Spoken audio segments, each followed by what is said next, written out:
Aquí nuevamente Radio Revolución, dándole seguimiento a esta parte siguiente del libro. Queremos informarles, algunas cosas interesantes han surgido desde lo que estuvimos compartiendo con ustedes en las últimas horas. Hemos recibido infinidad de mensajes y para qué no contarles, hay que decirles todo lo que ocurre. Digamos un 95% de los mensajes quieren que sigamos con el libro. Tenemos ya un sinnúmero de órdenes. Antes de empezar, queremos decirles a todos que los que nos han escrito que quieren la copia, ya la de redacción les van a mandar ahí una nota para que usted mande lo que tenga que mandar para recibir este libro, que desde antemano se les dice no está en venta en ninguna parte, precisamente por ciertas censuras que hay. Radio Revolución tiene las copias completas de este libro y ya se recibieron aquí infinidad.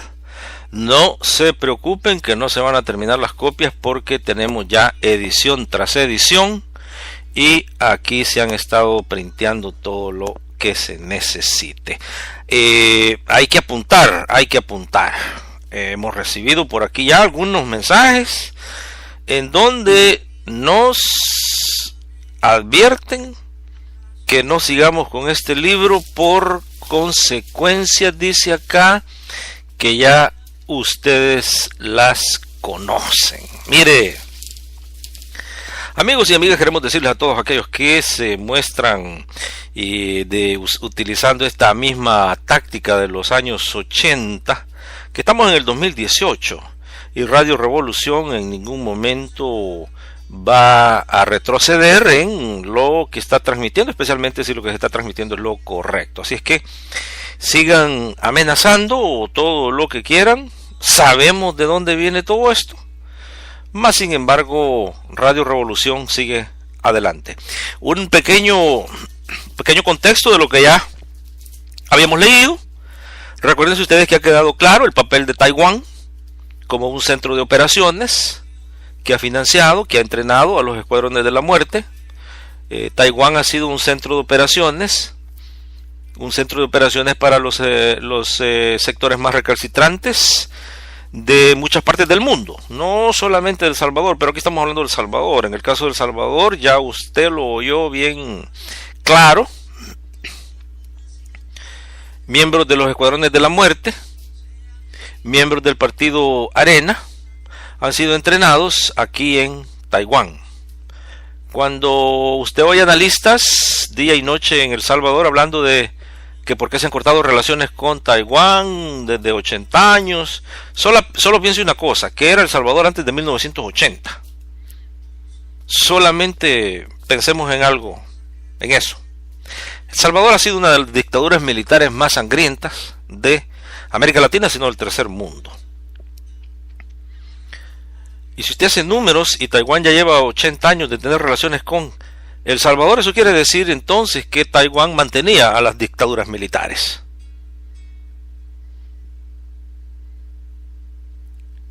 Hay un sinnúmero de nombres de personajes que han sido entrenados aquí en Taiwán.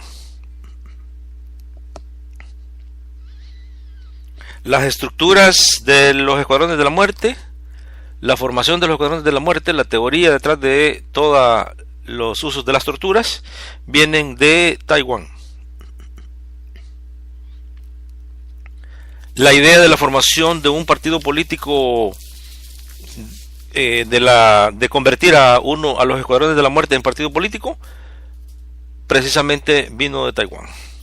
Bueno, eso es un pequeño contexto de lo poco que hemos compartido con ustedes ya. Se recuerdan ustedes que ahí se mencionan algunos nombres también. Guillermo Bill Sol, Guillermo Bill Sol Ban, ese famoso carácter que fue de los primeros acompañantes de Roberto Dawison y que ahora aquí está. De hecho está financiando un nuevo partido de la ultraderecha está financiando a su nieto, que es el señor Johnny Wright. Mire qué nombre más interesante. Johnny Wright es el hijo de Juan Wright. Juan Wright es el hijo de Guillermo Bill Sol. Estos son los verdaderos fundadores de los Escuadrones de la Muerte, y aquí están ahorita. Este partido ya va a salir hoy, después de febrero sale, y le han puesto a una cara de a una figura joven, educada en Estados Unidos y con ese nombre, así se llama, correcto, Johnny Wright. Y vaya poniendo la atención, porque ya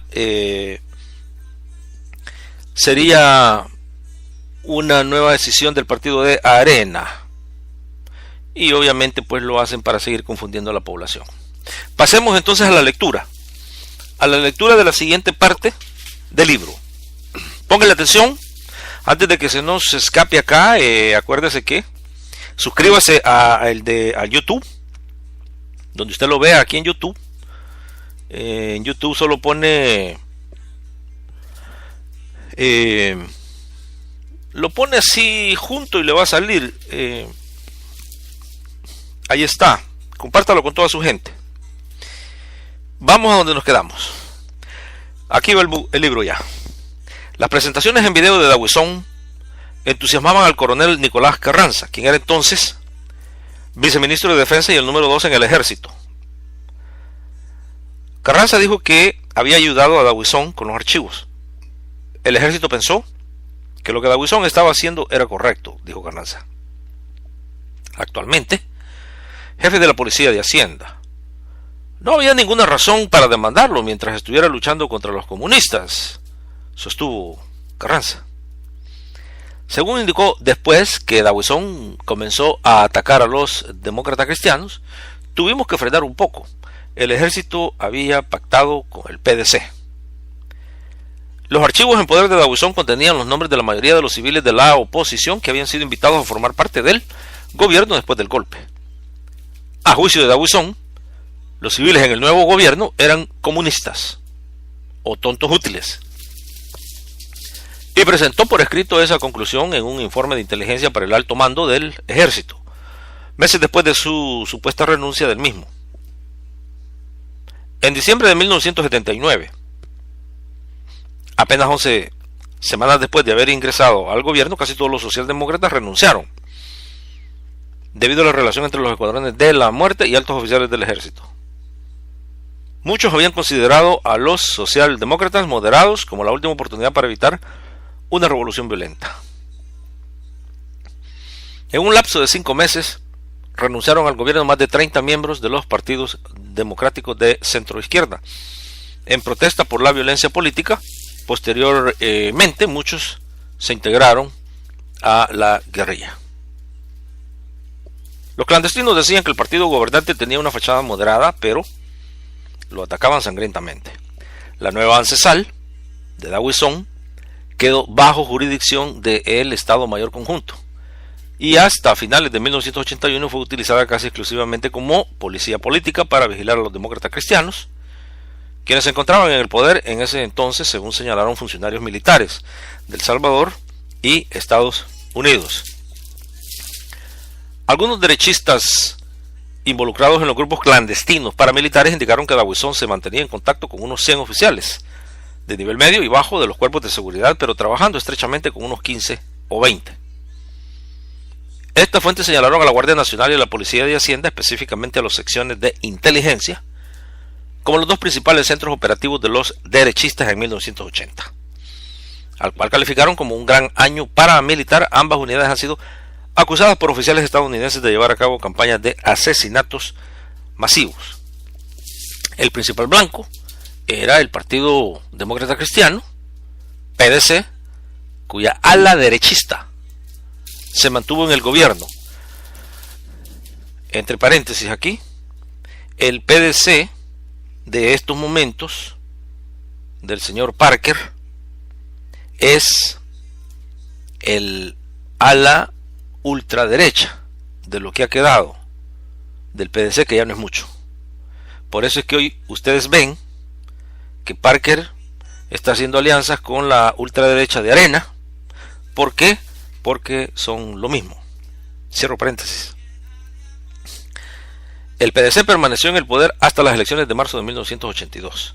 Algunos dirigentes de Arena dijeron al Journal que reconocían la necesidad de tener una fachada moderada en José Napoleón Duarte para conseguir apoyo militar de Washington.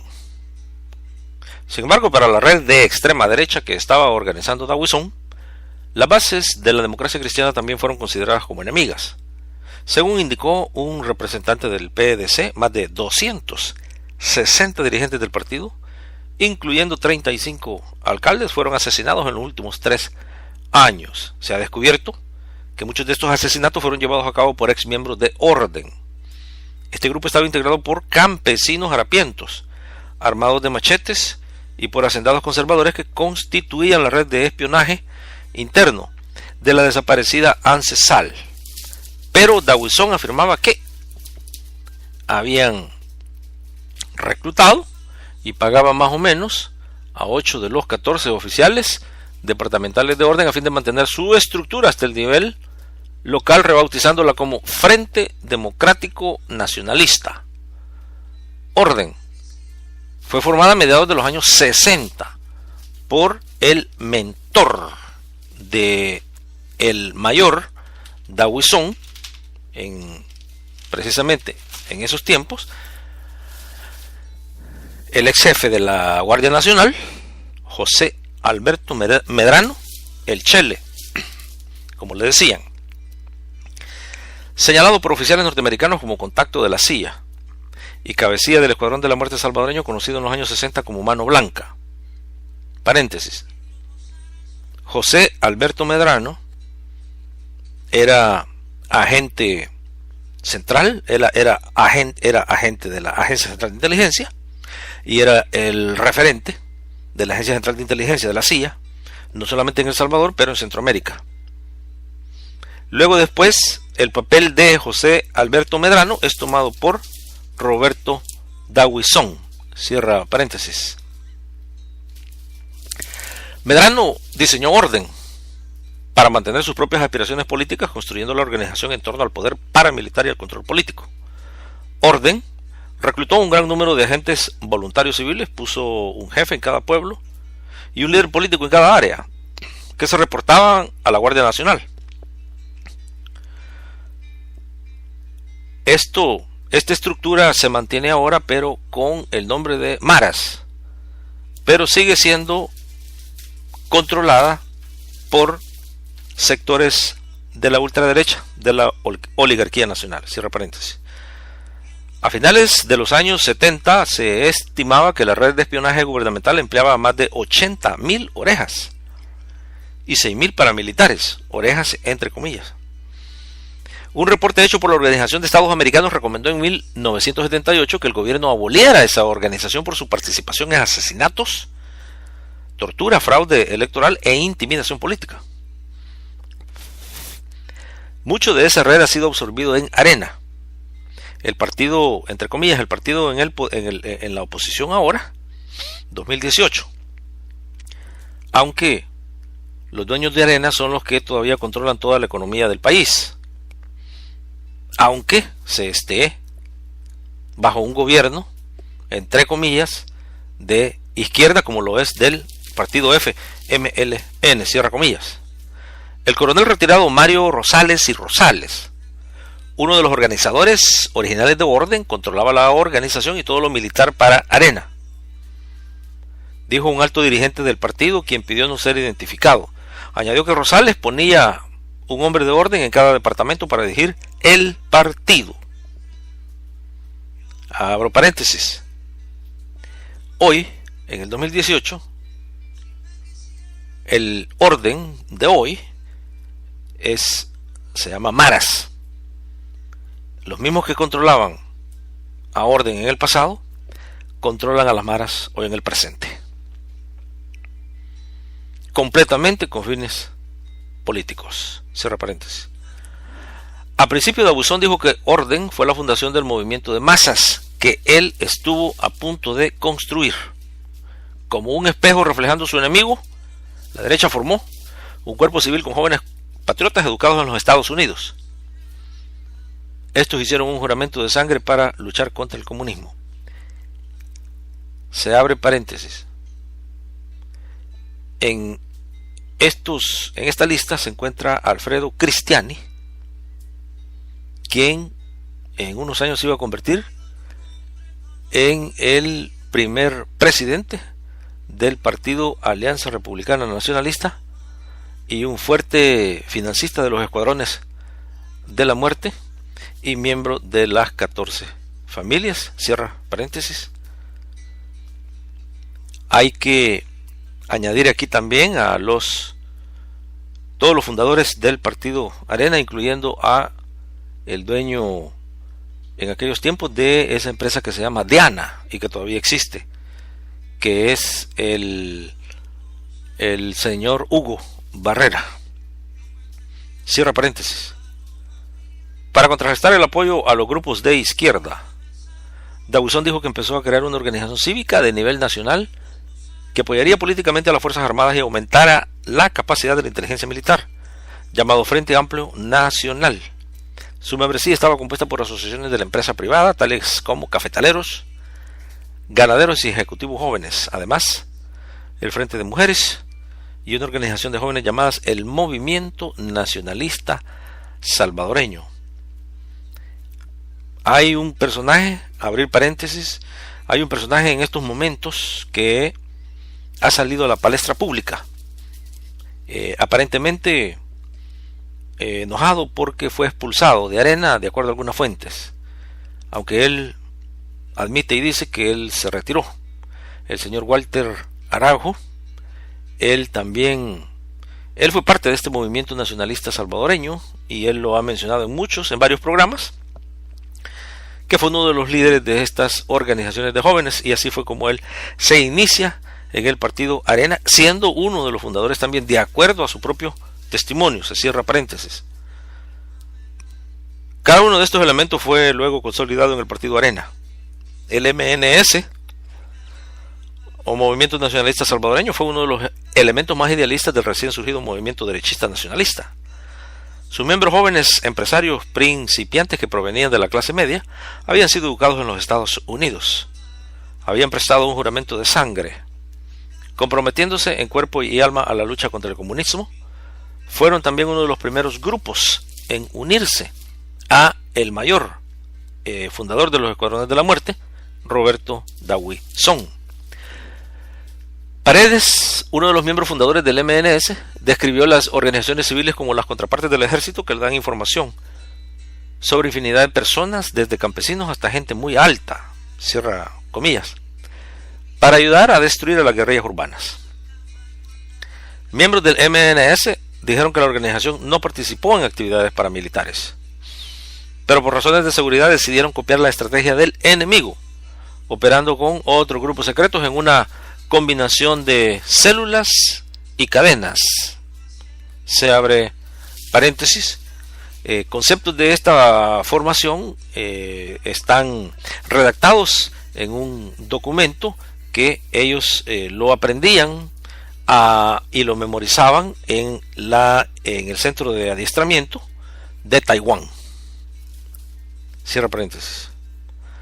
Un número de estas células dio origen a grupos de defensa civil, quienes patrullaban los vecindarios de la clase alta, comunicándose por medio de radios CB e iniciando acciones secretas bajo la cobertura de sus unidades de defensa. El sistema fue puesto en práctica con la ayuda de Carranza, quien explicó con mucho orgullo cómo funcionaba la red. Dijo que personalmente organizó el primer comité de defensa civil, el cual constaba de más o menos 20 miembros, en su mayoría doctores, abogados y empresarios, quienes patrullaban en grupos sofisticados con sistemas de radios conectados a la Policía Nacional y a la Fuerza Armada. Estos grupos, dijo Dawson, fueron integrados al FAN y formaron niveles de defensa más o menos en liderazgo conmigo, cierra comillas. Por debajo del FAN había una red clandestina de escuadrones de la muerte, con militares y civiles. De acuerdo a la información que contenían los archivos privados de la organización, los miembros de su brazo clandestino por un momento consideraron la posibilidad de llamarse Ejército de Salvación Nacional. Generalmente, el nombre nunca fue usado en público, pero un ex miembro de la Junta de Gobierno salvadoreña dijo que el Ejército de Salvación Nacional, entre comillas, era conocido por alguna gente de alto rango en el gobierno, quienes estimaban que podría ser el alto mando de la derecha, que controlaba a todos los grupos paramilitares. Algunos meses antes de las elecciones de marzo de 1982, la metamorfosis del FAN hacia Arena se había cumplido. Arena emergió como un nuevo partido político salvadoreño. Su lema era el Partido de la Salvación Nacional. La organización incipiente de Aguizón encuentra un mentor en Guatemala. Hace 4 años se llevó a cabo en pleno centro de Ciudad de Guatemala una reunión en la extravagante sede del Movimiento de Liberación Nacional de ultraderecha. Presidiendo dicha reunión se encontraba el dirigente del MLN, o sea, Movimiento de Liberación Nacional, Mario Sandoval Alarcón, cuyo nombre se ha convertido en Centroamérica en sinónimo de violencia terrorista de derecha.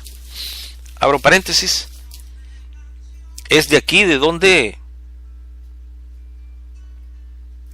los fundadores de Arena deciden formar el partido político y en parte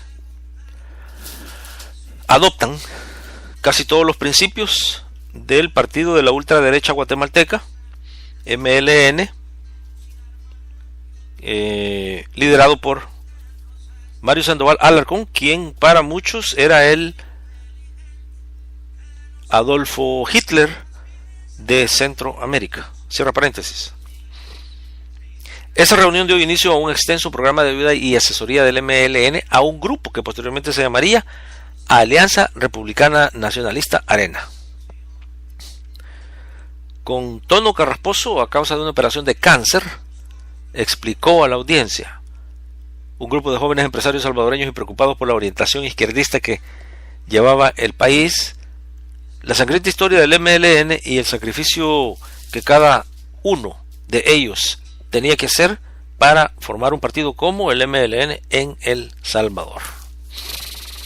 Debido a la organización política que ha creado, Sandoval se ha ganado el mote de El Padrino y la vicepresidencia de Guatemala. Esa organización es una de las más grandes y disciplinadas en Centroamérica. Sus orígenes se remontan al año de 1953, cuando el partido fue creado apresuradamente como Ejército Mercenario por la Silla. Paréntesis.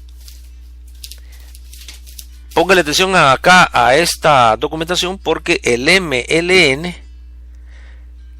fue organizado, fue planificado y fue formado por agentes de la Agencia Central de Inteligencia de los Estados Unidos para contrarrestar aquella victoria democrática de Jacobo Arbenz, el presidente electo por el pueblo de Guatemala en aquel año de 1954 y derrocado en un golpe de estado por la invasión de Estados Unidos a ese país. Cierra paréntesis. Para que al siguiente año derrocara exitosamente al presidente reformista guatemalteco Jacobo Arbenz Guzmán. En las elecciones presidenciales guatemaltecas de 1980, el MLN se presentó como el partido de la violencia organizada. Los derechistas guatemaltecos le dieron su eslogan al naciente partido de Aguizón: Dios, Patria y Libertad, aconsejándolo que se organizara políticamente. Abre paréntesis. Vea que estas son exactamente las mismas palabras que utilizó el MLN en Guatemala, el partido nazi, partido de los seguidores de Hitler: Dios, Patria y Libertad. Cierra paréntesis. Sandoval es una figura importante en el surgimiento de Arena, no solo porque asesoró políticamente, sino también porque prestó asesores para que entrenaran a los salvadoreños en técnicas clandestinas. Sandoval dijo que dio a Arena el eslogan del MLN: Dios, Patria y Libertad, que a su vez recibió del asesinado dictador dominicano Rafael Trujillo. Los dos partidos tienen los mismos colores: azul por Dios, blanco por el país y rojo por la efusión de sangre en la obtención de la libertad. Los salvadoreños cambiaron la espada del MLN por una cruz. Sin embargo, Sandoval afirma que el consejo más importante que dio a sus contrapartes salvadoreños fue que se organizaran políticamente. El líder guatemalteco dijo al Albuquerque Journal que cuando Roberto Dawison y los otros salvadoreños llegaron a verlo por primera vez en 1979, lo único que les interesaba era conseguir armas y organizar clandestinamente su grupo paramilitar. Dijo que trató de advertirles que no cayeran en el error de convertirse únicamente en una organización terrorista. Si te matan, tú los matas, dijo él. Indicó que sin una organización política serían derrotados en un año. Para ayudarles a que se iniciaran, Sandoval dijo que en varios viajes a Miami había reunido dinero para la gente de Dawison, visitando familiares. Indicó que la suma inferior a $10 millones sería utilizada con fines políticos. El MLN también ayudó a los salvadoreños derechistas a pasar armas de contrabando a El Salvador, según reveló un ex alto oficial guatemalteco que prefirió el anonimato. Durante 1980, Sandoval y Dawison trabajaron brevemente en un proyecto para expandir la guerra anticomunista a través de Centroamérica. Su proyecto, cuyo objetivo era Nicaragua, resultó ser un prototipo de las organizaciones paramilitares, después reportado con financiamiento de la CIA. Su organización se llamaría el Frente Anticomunista de la Liberación de Centroamérica. Esto no es nuevo, explicó Sandoval. Es una copia de los comunistas. Los partidos de la derecha en Centroamérica deben tener una sola organización política. Sin embargo, la organización nunca se consolidó. El líder anticomunista más grande del mundo ahora, que está muerto, Chiang Kai-shek, dijo un vocero de Dawison, es el mentor guatemalteco.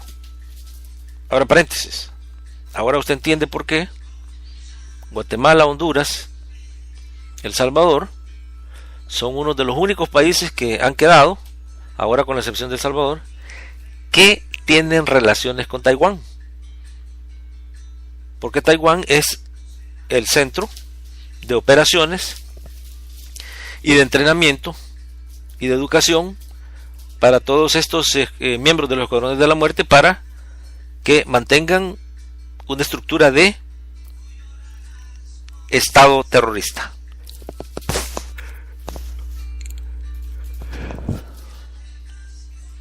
Cierra paréntesis. Dawison conoció a Sandoval a través de un grupo de jóvenes salvadoreños derechistas quienes habían formado un grupo llamado Movimiento Nacionalista Salvadoreño. Uno de sus miembros, David Ernesto Neto Panamá, quien posteriormente se convirtió en ayudante de Dawison, es sobrino de Sandoval. Con orgullo, Panamá califica a su tío Mario como el líder anticomunista más grande del mundo, ahora que Chiang Kai-shek, que fue el líder de Taiwán, presidente de Taiwán, está muerto. Bajo la dirección de Carlos Castillo Armas, entre comillas el Libertador, el MLN empezó en 1953 como una fuerza paramilitar y fue hasta después que se convirtió en un partido político a mediados de los años 60. La dirección del MLN integró a civiles anticomunistas al aparato de seguridad militar para que se realizaran operaciones antiguerrilleras en la parte oriental del país.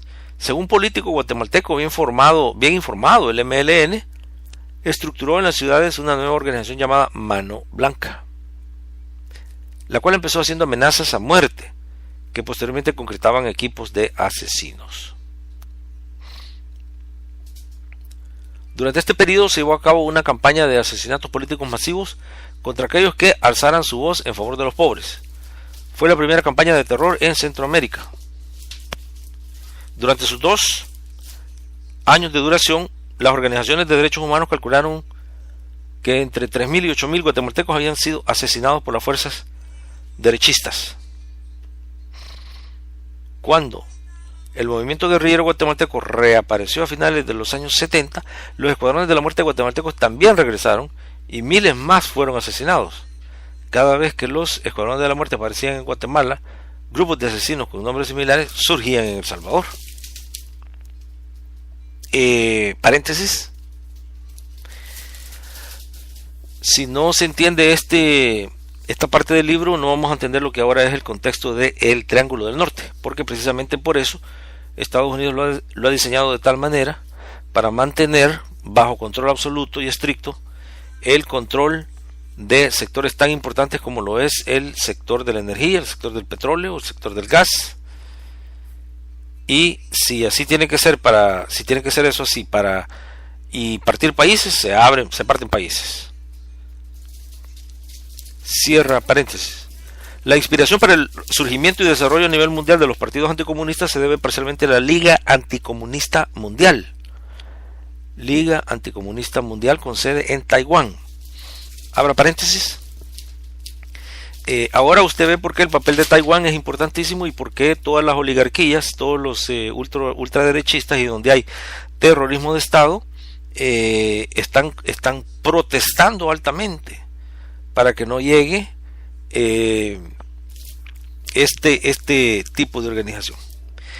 Acá cierra paréntesis. Desde hace mucho, Sandoval es dirigente de la sección latinoamericana de la UACL, la cual está hegemonizada por grupos neofascistas. Bajo las aseveraciones, bajo todo tipo de sugerencias, es que Arena se forma con la colaboración de la Liga Anticomunista Mundial.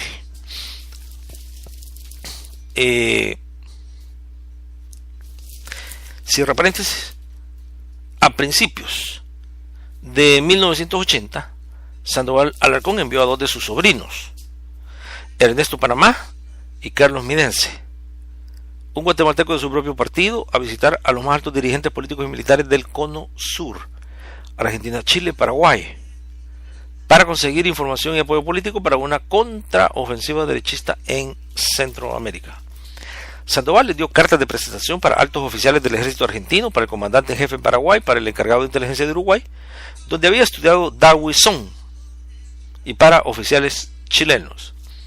Abro paréntesis, recuérdense ustedes que el mayor Roberto Dawison, fundador de los Escuadrones de la Muerte, también hizo estudios,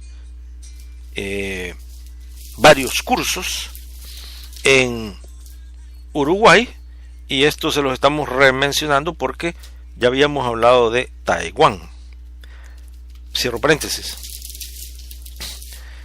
Panamá dijo que tomaron nota de muchas cosas en cada una de las reuniones sobre métodos de guerra psicológica y otras estrategias antiguerrilleras.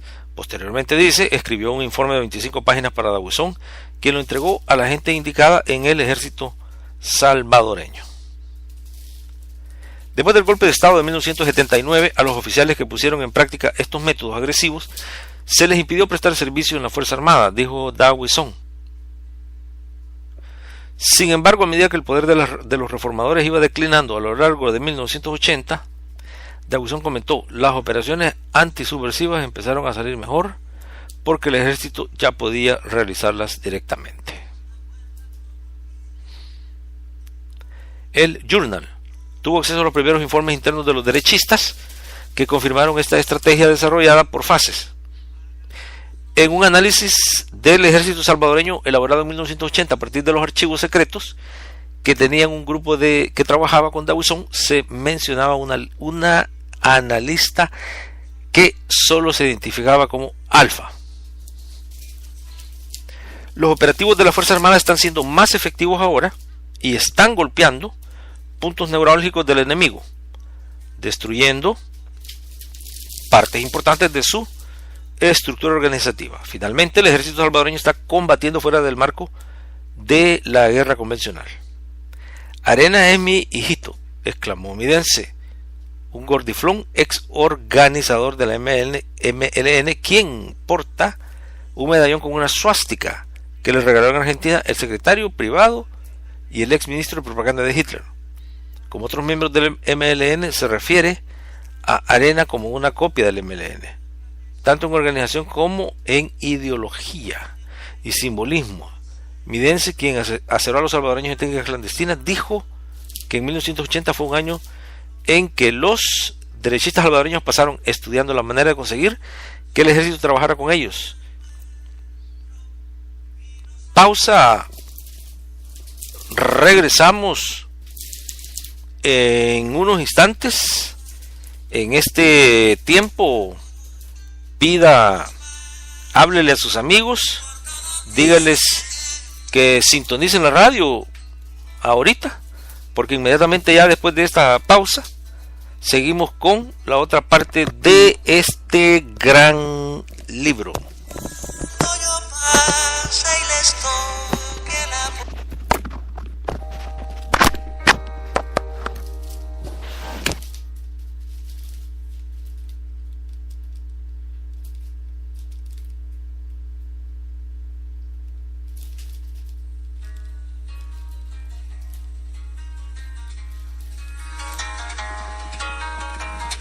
Que se hace una historia, se habla de un viejo, de un niño o de sí, pero mi historia es difícil, no voy a hablarles de un hombre común, haré la historia de un ser de otro mundo, de un animal de galaxia, es una historia que tiene que ver con el curso de la Vía Láctea, es una historia enterrada, es sobre un ser de la nada.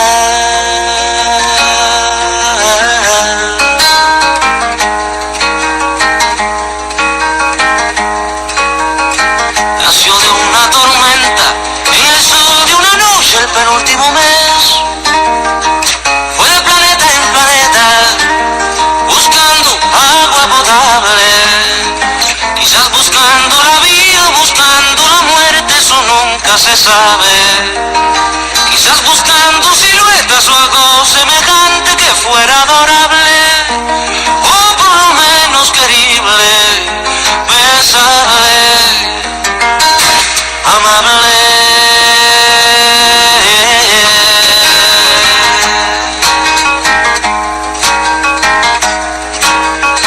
Él descubrió que las minas del rey Salomón se hallaban en el cielo, y no en el África ardiente, como pensaba la gente, pero las piedras son frías y le interesaban calor y alegrías. Las joyas no tenían alma, solo eran espejos, colores brillantes, y al fin bajó hacia la guerra, perdón, quise decir a la tierra.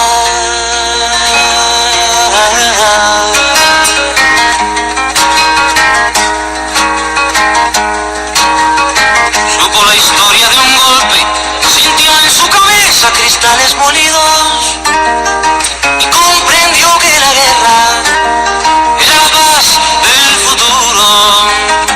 Lo más terrible se aprende enseguida y lo hermoso nos cuesta la vida.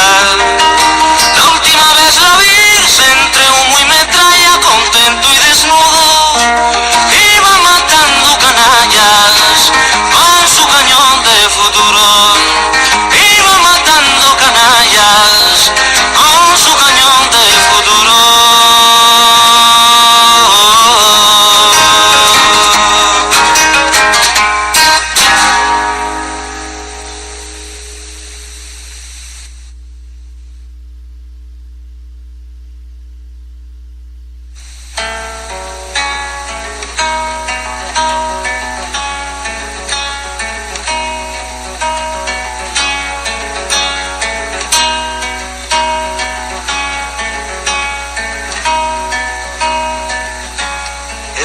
De un sueño, algo hallado pasando, resultaba ser tú.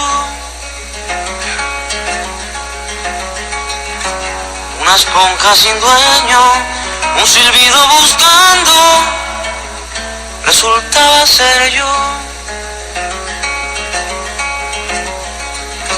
Cuando se hallan dos balas sobre un campo de guerra, algo debe ocurrir que prediga el amor.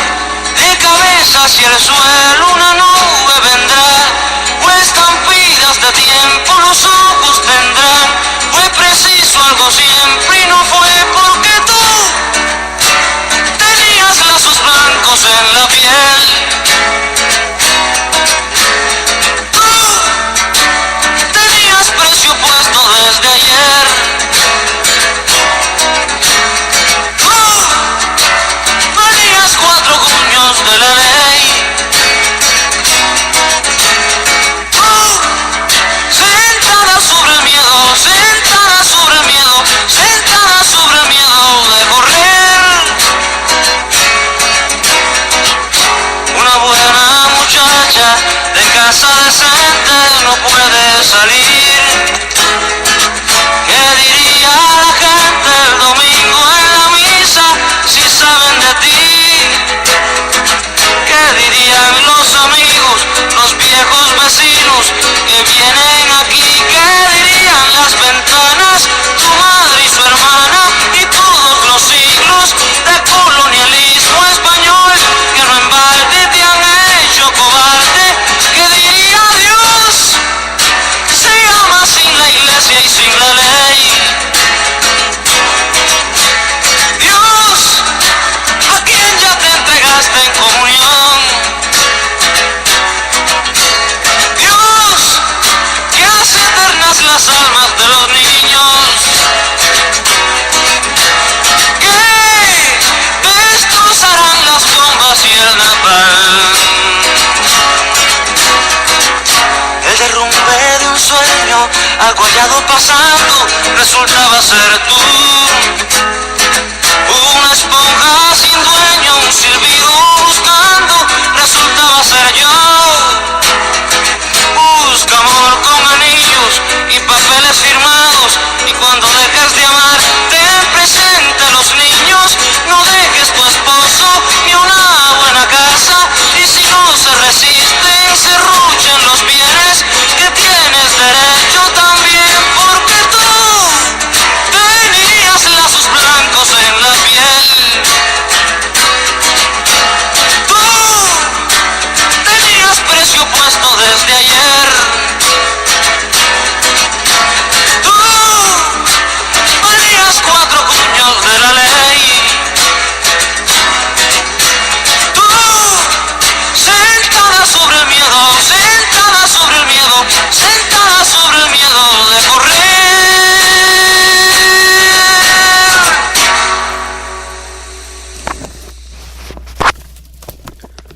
De regreso, Radio Revolución.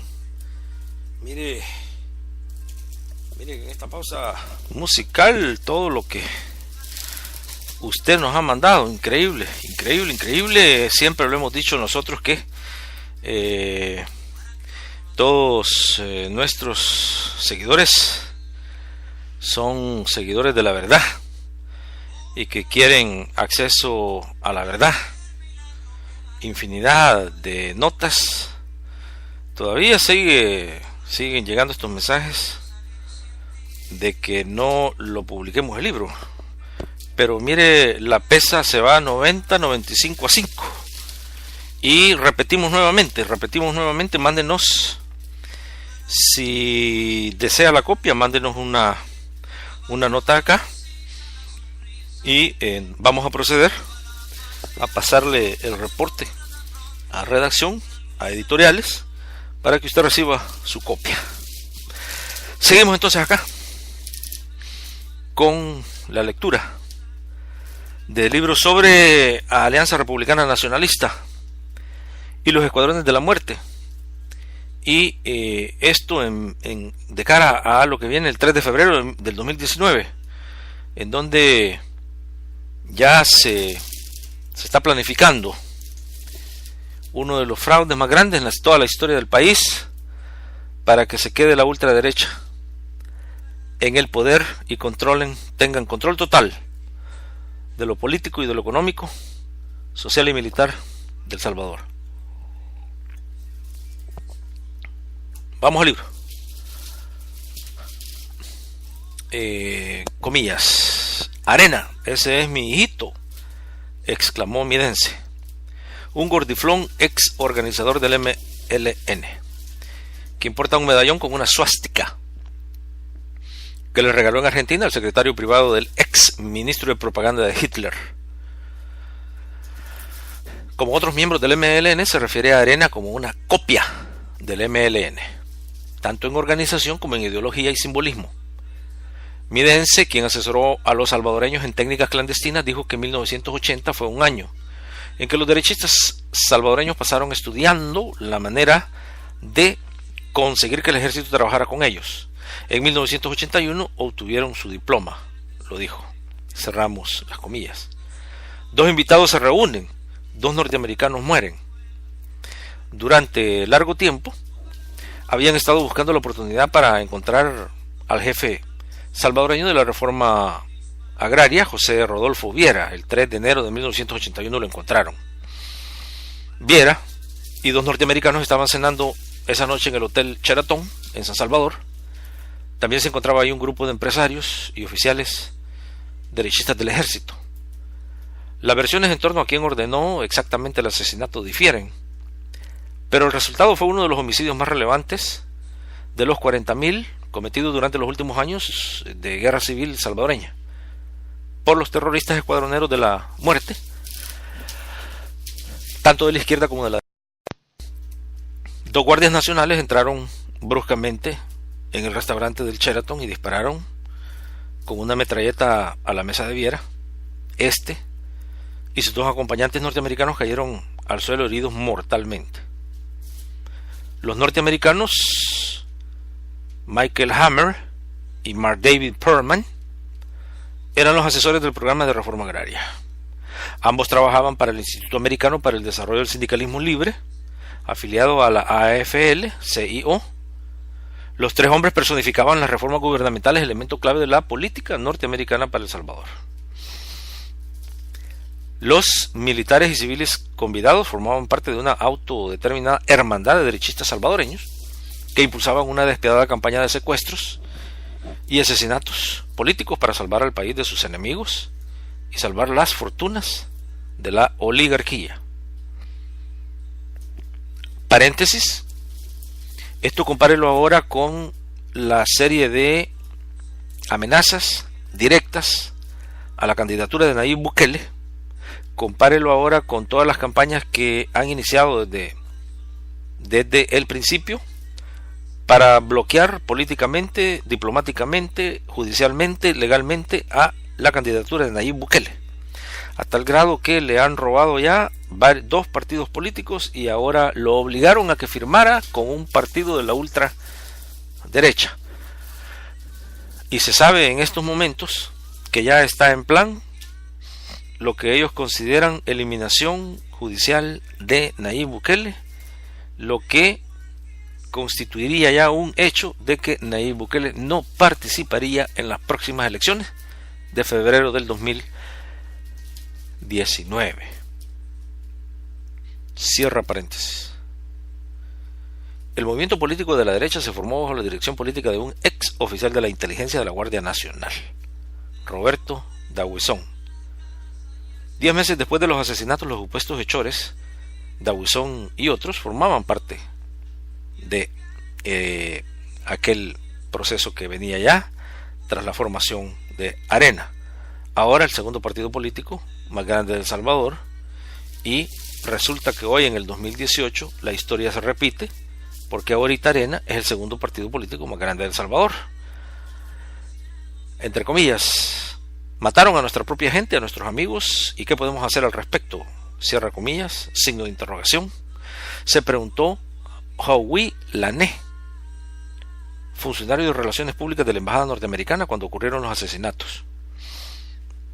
Abra comillas, un día, Mark, entre paréntesis Perlman, nos está dando una charla sobre la reforma agraria y al siguiente día es asesinado por uno de esos perros dementes que supuestamente están de nuestro lado. Cierra comillas. Paréntesis.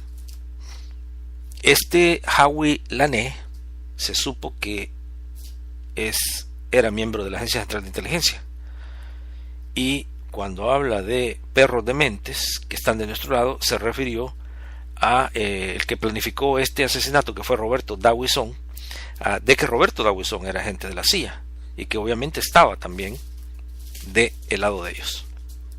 Cierra paréntesis. Después de casi 3 años, nadie ha sido juzgado por los crímenes. Hoy, en el 2018, ya no se puede decir después de casi 3 años, sino que se puede decir después de más de 40 años que nadie ha sido juzgado por los crímenes. Cierra paréntesis. Los casos de los 2 sospechosos desaparecen en el laberinto del tecnicismo legal, la resistencia oficial para enjuiciar y las amenazas contra el sistema judicial.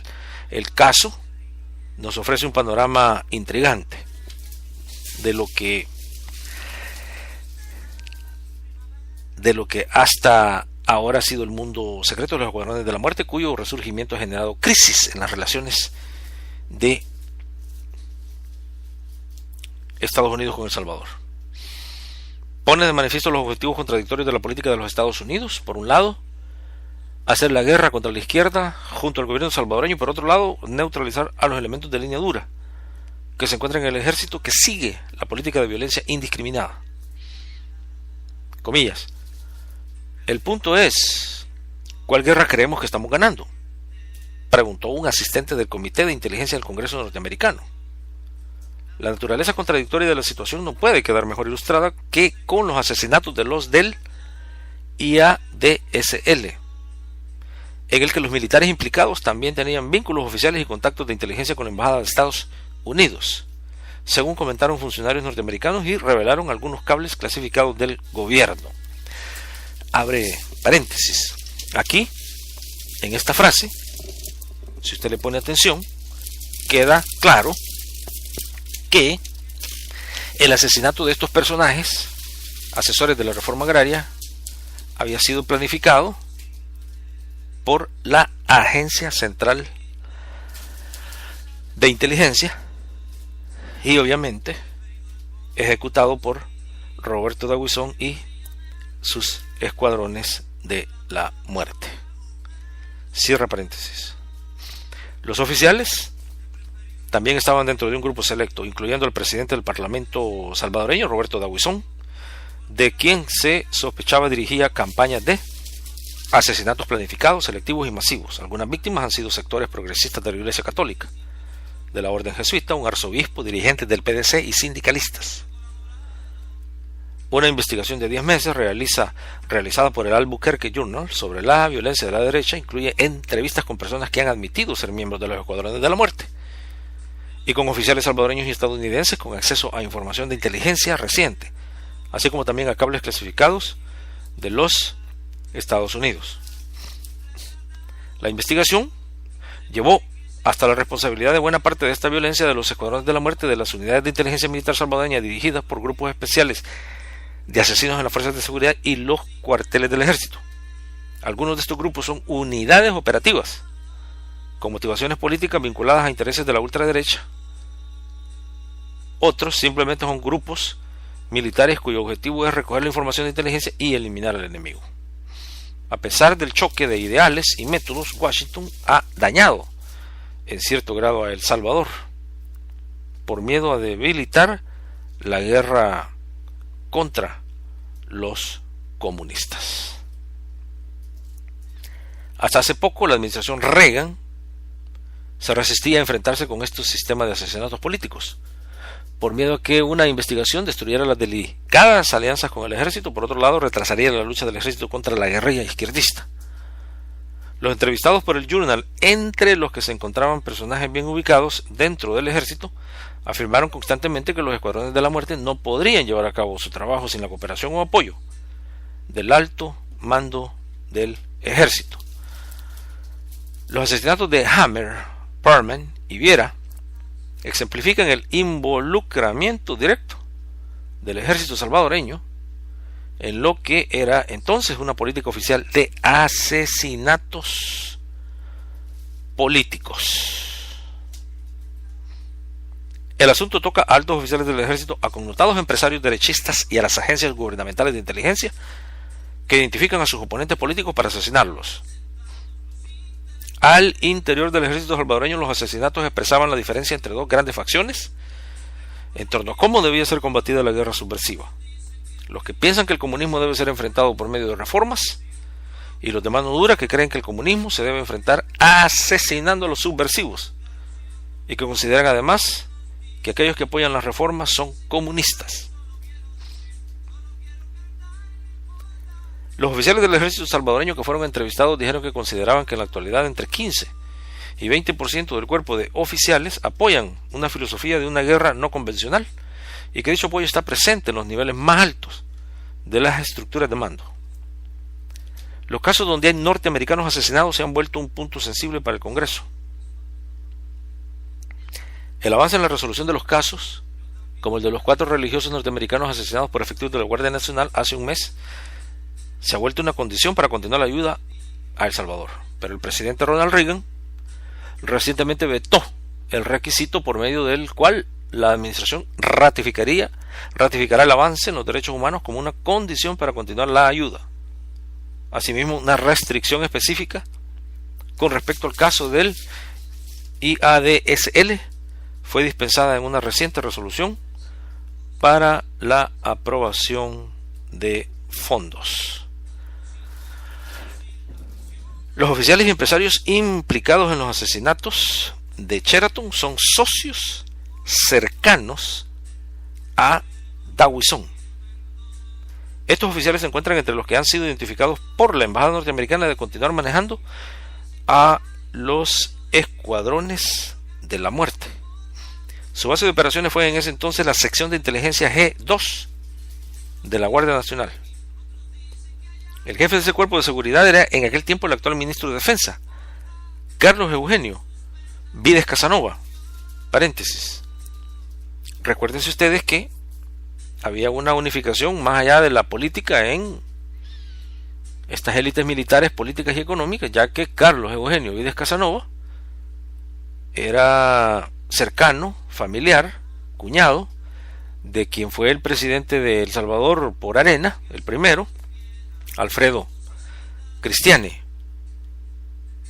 Era, como alguien lo decía, una cuestión de familia. Cierra paréntesis.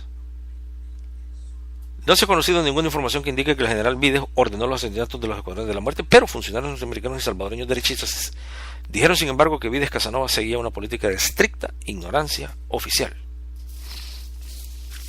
Una operación normal de inteligencia militar consiste en operativos donde se recoge información, se clasifica y se analiza, luego se elaboran los informes y se presentan a otras agencias del gobierno para que se tomen las medidas.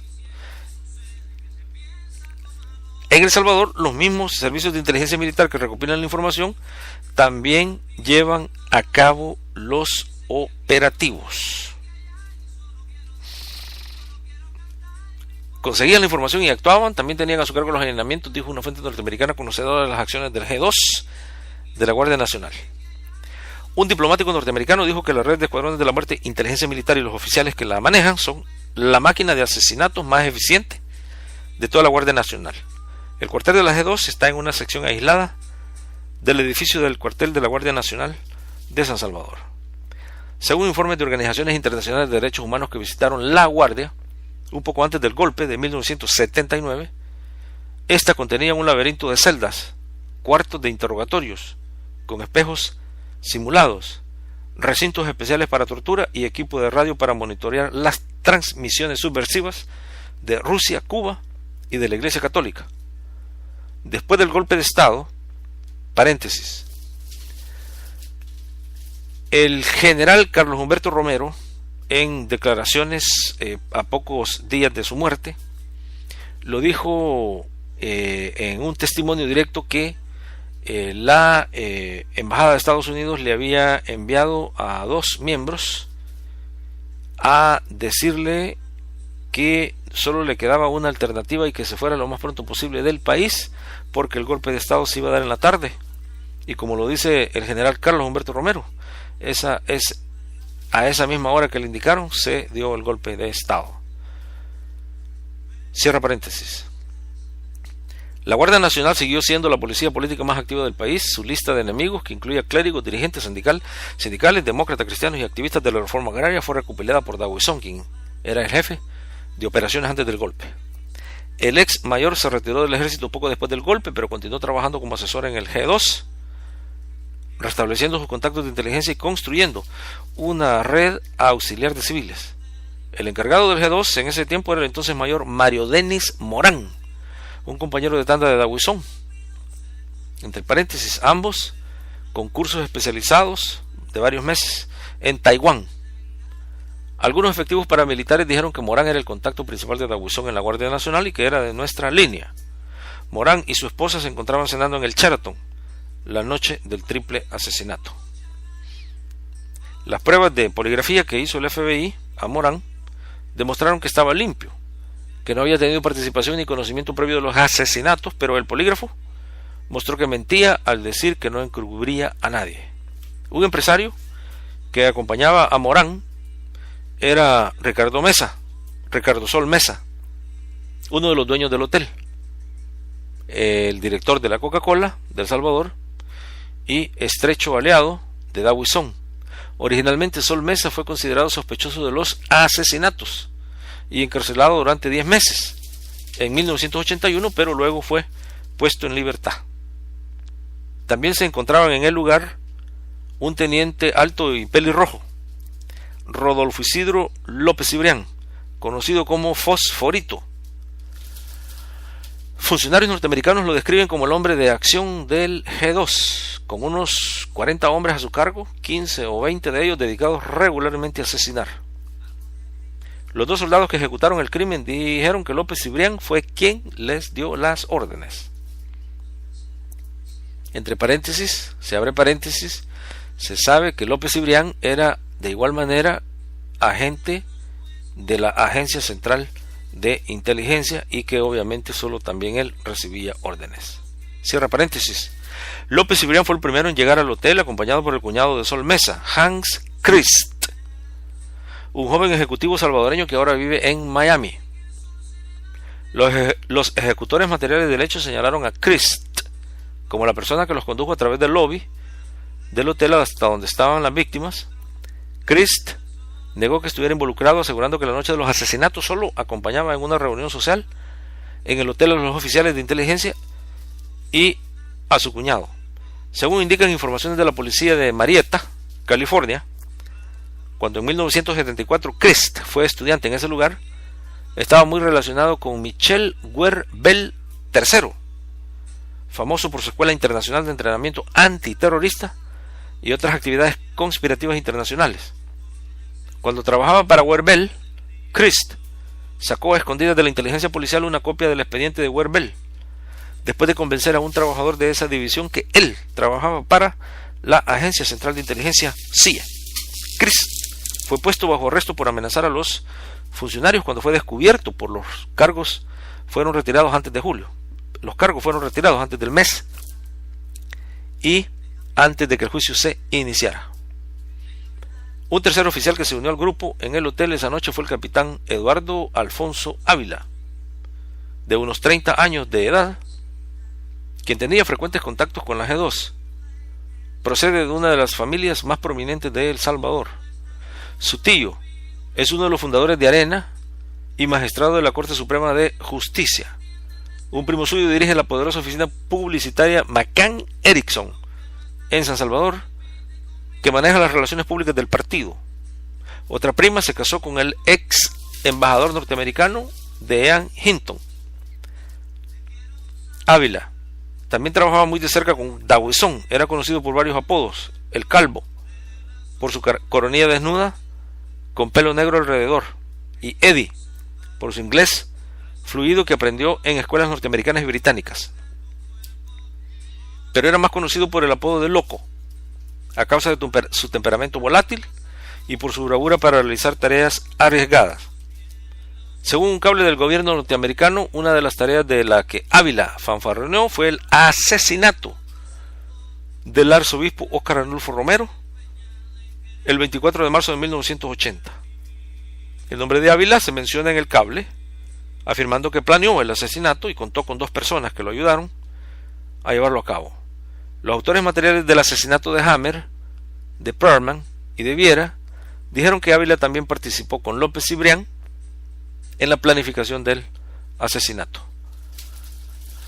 Todos los que se reunieron en el Sheraton eran fieles a las grandes familias latifundistas que habían sido expropiadas en el 80 cuando el ejército ocupó las propiedades más grandes del país, convirtiéndolas en cooperativas campesinas. Sol Mesa y Christ eran casados con dos hermanas, cuyas fincas fueron expropiadas por la reforma. La esposa del mayor Morán también provenía de una de las grandes familias terratenientes. Ávila y López trabajaban con Dawson y fueron arrestados con él en mayo de 1980, bajo sospecha de que estaban planeando un golpe de estado. Los dos estadounidenses fueron blancos solo porque estaban cenando junto al enemigo público número uno de la derecha. Para este grupo de oficiales y empresarios, Viera, el líder de la reforma agraria, quien dirigía el Instituto Salvadoreño de Transformación Agraria, ISTA, durante la Junta Demócrata Cristiana, se había convertido en el enemigo público número uno. Según lo dijo el propio capitán Ávila. Según afirmó este, el asesinato de Viera se venía planificando desde hacía tiempo y Christ estaba participando en dicha planificación. Antes de los hechos del Sheraton, fuentes cercanas al caso dijeron que habían habido por lo menos 3 atentados contra Viera, y según se supo, uno de los atentados estuvo a cargo de los subordinados de López. Según la información, los norteamericanos Hammer y Perman nunca habían sido considerados como objetivo. En la noche del 3 de enero de 1981, los dos grupos coincidieron por azar en la cafetería del Sheraton. Los norteamericanos estaban con Viera por casualidad. Era la oportunidad de oro porque los asesores laborales también estaban generando problemas, afirmó una fuente cercana a Dawson. Según las investigaciones del Instituto Laboral y las declaraciones públicas de los autores del crimen, Christ vio a los norteamericanos y a Viera cuando entraban al restaurante y exclamó: "Miren a ese hijo de puta", refiriéndose a Viera. "Se ha dejado crecer la barba. Quisiera que estuviera muerto". Como una hora y media más tarde, Ávila y López se reunieron fuera del hotel, donde los esperaban sus guardaespaldas, y López les dio las 2 metralletas Ingram. Los 2 guardaespaldas, que ahora son cabos, dijeron que López les ordenó que entraran al hotel y mataran a Viera y a los otros 2 hombres de tez blanca que no son de aquí. Cierra comillas. Luego Christ condujo a los guardias a la puerta del Salón de las Américas y les indicó la mesa donde estaba Viera. Después de un momento de vacilación, los 2 hombres ejecutaron la orden. Entre comillas, cumplieron la orden sin ningún escrúpulo, explicó un norteamericano cercano al caso. Entre comillas, no creo que pensaran por un momento en la posibilidad de ser arrestados. No hubiera habido problemas si no hubieran matado a un norteamericano. Se cierran comillas. Pero después de casi 3 años de investigaciones y maniobras políticas, el enjuiciamiento de los hechores no solo se ha retrasado, sino que esa posibilidad se ha empezado a deshacer, poniendo a prueba seriamente la paciencia e influencia de los Estados Unidos. Incluso después de que Sol Mesa y Morán fueran descargados de responsabilidad en el caso, quedaba el capitán Ávila como sospechoso inmediato, pero debido a que era un oficial con influencias, no fue llevado a juicio para que declarara contra Christ y López. Este año, un juzgado de apelaciones respaldó una decisión de un juzgado menor en el sentido que no habían pruebas suficientes para enjuiciar a Christ y a López por el crimen. El caso está siendo apelado por el fiscal general ante la Corte Suprema, basándose en tecnicismos legales.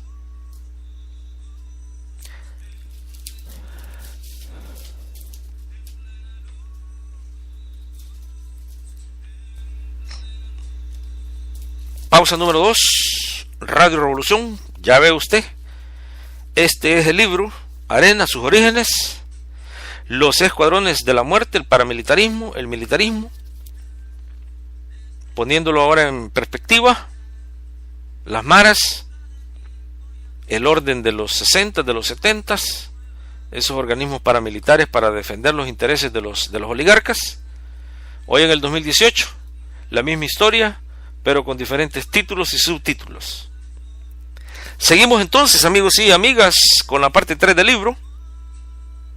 Recuérdense lo que ya les dijimos. Comenten, envíen,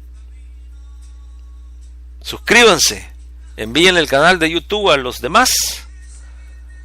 Si seguimos, como les decíamos anteriormente, recibiendo todos sus comentarios y todo el interés, vamos a seguir obviamente con la publicación del libro.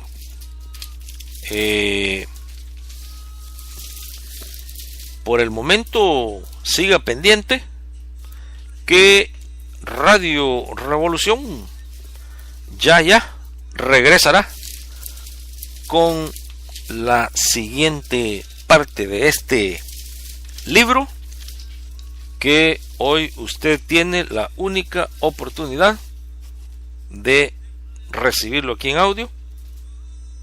Y que escríbanos y se lo enviaremos en copia dura.